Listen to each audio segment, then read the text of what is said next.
1949 жылы жаңа социалистік мемлекет болып құрылған Қытай мен КСР арасындағы қарым-қатынастардың алғашқы кезде достық негізде бір қалыпты жақсы дамығаны тарихтан белгілі.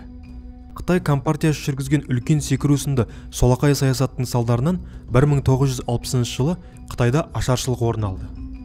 Осы жылдың 16 шілдесінде Кеңес үкіметі бір жақтылы мәлімдеме жариялап, Қытай Халық Республикасы үкіметімен қол қойған бірнеше жүздеген экономикалық келісім шарттарын тоқтатып, бір ай ішінде Қытайда жұмыс істеп жатқан 1390 маман қайтарып алатындығын мәлімдеді.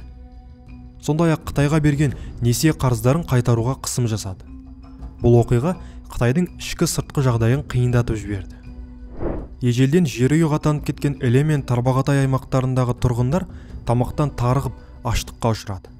Осы орайда Кеңес одағының Құлжа, Шәуешек және Үрімжідегі консулдық басқармалары Шыңжаңдағы қазақтар мен ұйғырларды Кеңес одағының азаматы болып, Қазақстанға кетуге насихаттап, жасырын түрде келемдеушілерге паспорт таратты. Осындай дайындықтан кейін Кеңес одағы 1962 жылы мамырдың соңында Іле мен Тарбағатай шекарасын ашып тастап, ол жақтан үдіре қозғалған елді шекарадан бірнеше күн бойы еркін өткізді. Ақыры шекараны қытайлар өздері жауып, ол жақта дүрліккен елді тоқтатты. Осы оқиғадан кейін Қытай мен Кеңес одағы шекарасын тарс жапты. Осы арада айта кетуіміз керек, Кеңес одағының шекараны ашып тастап, Шыңжаңдағы қазақтарды Қазақстанға өткізу мақсаты қазақтардың басын тарихи отанында қосу емес, сол кезден орын алып отырған еңбек күш жетіспеу проблемасын шешу үшін жасалған әрекет еді. Бүгінде шекара оқиғасында Қытайдан Қазақстанға қанша адамның өткені жөнінде нақты сандық мәлімет жарияланған жоқ. Бірақ кейбір демократиялық деректер оны анықтауға мүмкіндік береді. Мысалы, 1953 жылы Қытайдағы қазақтардың саны 509 мың болса, 1964 жылы ол сан 491 мыңға кеміген.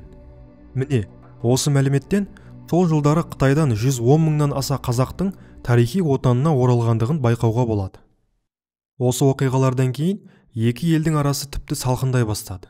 Сөйтіп, 1960 жылдардан бастап екі ел арасында пайда болған салқындық 1989 жылға дейін созылды.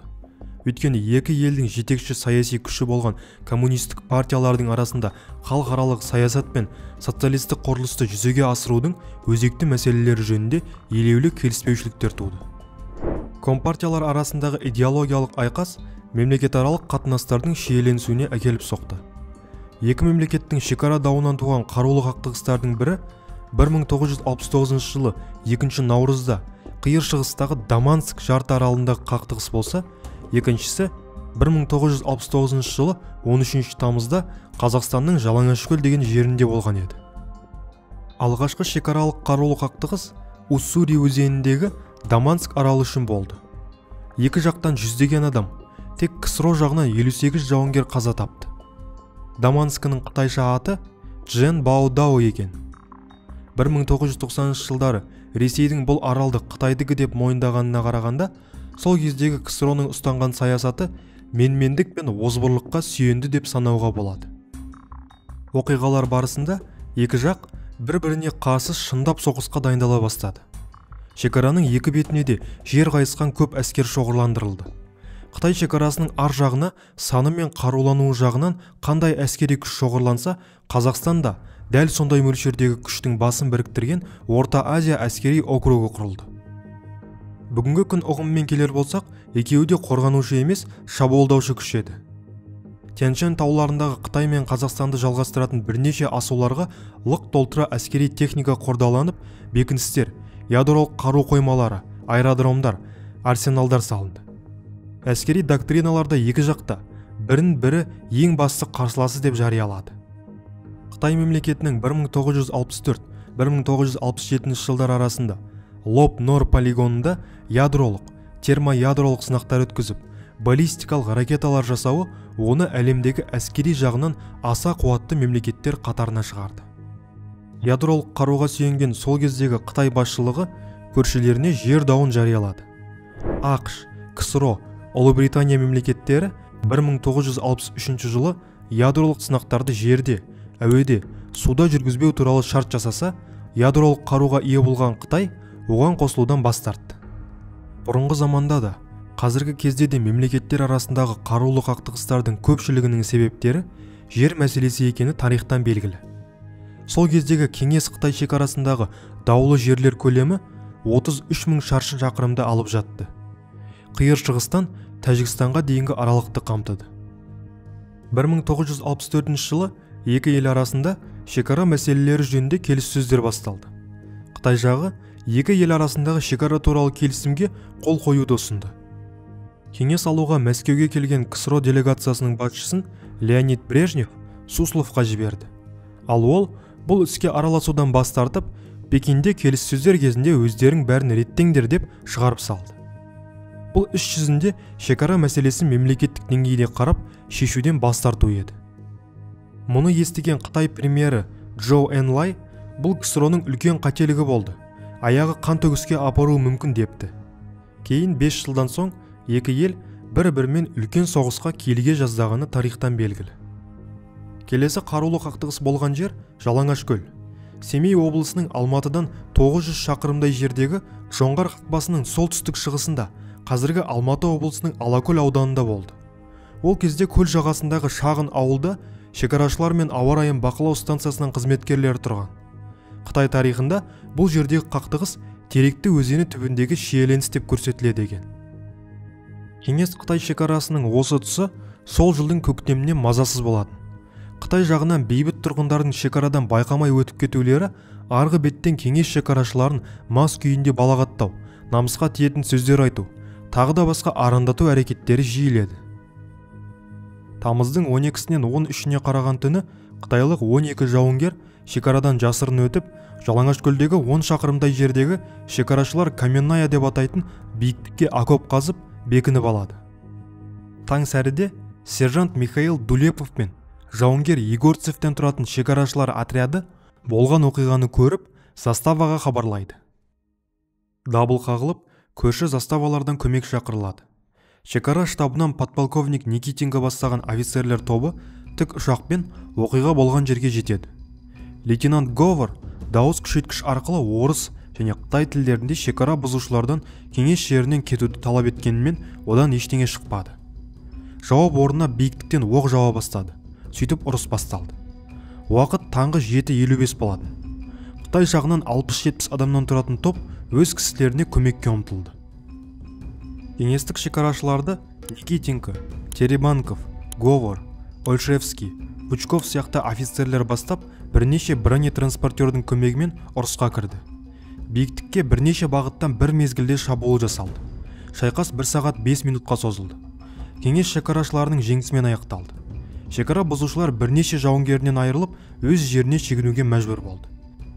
Биіктікте 4 ТТ пистолеті, 9 СКС карабині, РПД пулеметі, 4 танкіге қарсы пайдаланатын және 27 қол гранаталар, 6 кумулятивті снаряд, радиостанция, 2 кинокамера, бірнеше фотоаппарат, қару-жарақтар мен оқ-дәрілер қолға түсті. Қақтығыс барысында екі жақтан шыққан шығын кеңес шекарашыларының 12 адам жараланып, 2 адам қайтыс болды. Олар кіші сержант Михаил Дулепов пен ефрейтор Виталий Резянов. Қытай жағынан 19 адам өлді, 3-еуі жараланып қолға түсті. Оның 2-еуі сол жарадан Үшаралға ауруханаға апара жатқанда қайтыс болды. Бірнеше күннен кейін екі елдің өкілдерінің келісімі бойынша олардың денесі табытқа салынып Қытайға қайтарылды. 15 тамызда Үшаралда қақтығыста қайтыс болған шекарашылар кіші сержант Михаил Дулепов пен ефрейтор Виталий Резяновты жерлеу рәсімі өтті. Олар ауылдың жанындағы қорымда жерленді. Оралдан арнайы келген қайтыс болған жауынгерлердің ата-аналары мен туыстары балаларының мәйітін елдеріне алып кетуге көмектесуді сұрап өтініш білдіргенде, әскери басшылар оған өздерінің қарсылықтарын білдірді. Бұл жауынгерлер батырлар. Олар отан қорғап жүрген шекарашылармен үнемі бірге болуға лайықты және жас жауынгерлерді тәрбиелеуде үнемі үлгі болады. Олардың жатқан жерін біздер үнемі қарап, тәртіпте ұстаймыз деген өз тұжырымдамаларын айтты. Бүгінгі күннің көзімен қарасақ, әрине, бұл да сол заманның саясатының бір көрінісі. Осы қарулы қақтығыстардағы адам шығындары екі алып мемлекеттің арасында соғыс болып кету қаупінің күшеюі әлем жұртшылығын да алаңдата бастады. Бұл екі ел басшыларының да аптығын басып, біршама тәубесіне түсуге мәжбүр етті. 1969 жылы қыркүйекте Косыгин Пекинде Джо Энлаймен кездесіп, екі ел арасындағы қарулы қақтығыстарды тоқтатып, шекара дауын бейбіт келіссөздер арқылы шешуге уағдаласты. Осы 38-ші шекара нүктесі 26 сәуір 1994 жылы Қазақстан Республикасы мен Қытай Халық Республикасының басшыларының кездесуінде екі елдің мемлекеттік шекарасын ратификациялау туралы келісіміне сәйкес шешімін тауып, еліміздің пайдасына түпкілікті шешілді. Содан бері заманда ел басшылары да саясатта өзгерді. Қазақстан тәуелсіздік алып, кеңестік дәуірден мұра болып қалған шекара мәселесін дау-дамайсыз бейбіт жолмен реттеп, Қытаймен тату көршілік қатынас орнатты. Бүгінде Қазақстан Республикасы Біріккен ұлттар ұйымына мүше елдердің ішінде жер көлемі жағынан 9-ші орында алады. Халықтың орташа тығыздығы 6 адам. Бұл шекаралас және жақын 6 елдің ішінде Қазақстанда ғана төмен екенін көрсетеді. Тұрғын халықтың тығыздығына келсек, Қытай 133 адам, Қырғызстан 24,5 адам, Ресей 8,5 адам, Тәжікстан 47,4 адам, Түркменстан 7,8 адам және Өзбекстан 47,4 адам.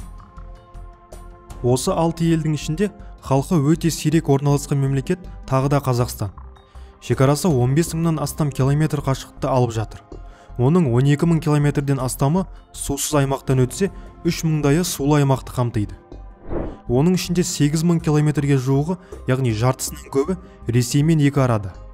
5 мың километрі Орта Азияның тәуелсіз мемлекеттерімен және 1460 километрі Қытаймен шектеседі. Территориясы батыста Волганың төменгі сағасынан, шығыста Алтай тауларының бөктеріне дейін 3000 километр. Солтүстікте Батыс Сібір жазығынан, оңтүстікте Тянь-Шань тауларына дейін 1700 километр жерлерді қамтиды. Көршілес елдермен шекара мәселелері бүгінгі күні толық анықталып, делимитацияланған.